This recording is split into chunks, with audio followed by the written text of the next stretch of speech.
Doğrudur. Həkimlər çox vaxt sağaltmır. Yardım eləyə bilir, amma sağaltmır.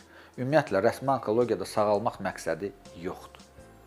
Yardım eləyirlər, əməliyyat eləyirlər, kimya vururlar, şua eləyirlər, amma sağaltmaq deyil. Türkə çarə, bunu biz hərfi mi başa düşək, yaxud da ki, açıqlayaqmı? Deyək ki, türkə çarə olan Rusa çarə deyil, Çinə çarə deyil. Yəni, qeyri-ənənəvi üsullarla da. Yaxşı, ənənəvi söhbətdə dedin, gəl bunu da xırdalayaq. Ənənə nəyə deyilir? Deyək ki, bir şey ki 10 ilin tarixçəsi var, bir şeyin də 100 il tarixçəsi var, bir şeyin də 1000 il tarixçəsi var. Hansı ənənəvi sayılır? Təbii ki, 100 il, 1000 il tarixi olan daha ənənəvi sayılır. Eləmi?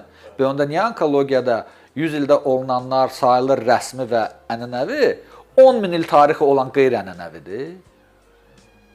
Maraqlı da artıq sizin cavab verə biləcəyiniz bir şeydir. Mən cavab verirəm. Niyə? Çünki beynəlxalq imperialistlər və onların yerli tulaları bəşəriyyəti qırmaqla məşğuldurlar, həmçində Azərbaycan xalqını. Və bütün elmi əsaslarını təhrif ediblər, bütün sahələrdə, həmçinin də onkoloji sahədə. Qəsdən bunu təhrif ediblər.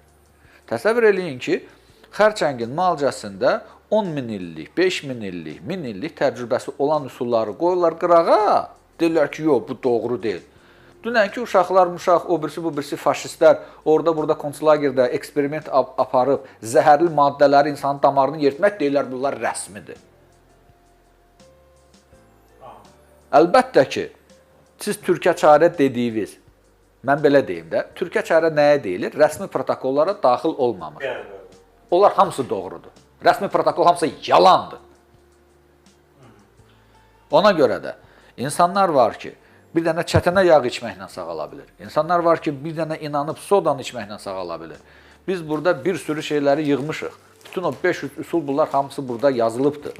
Xüsusi sənətli film də var. 90 saatlıq bir filmdir, xərçəng haqqında həqiqət.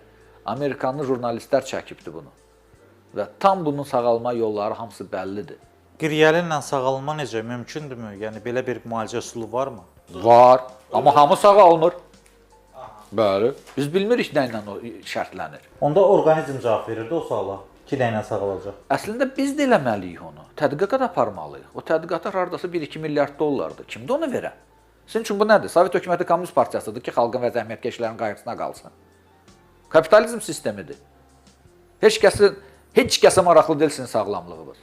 Nə farm firmalara, nə həkimlərə, nə müəssisələrə, heç kəsə sizin sağlamlığınız lazım deyil.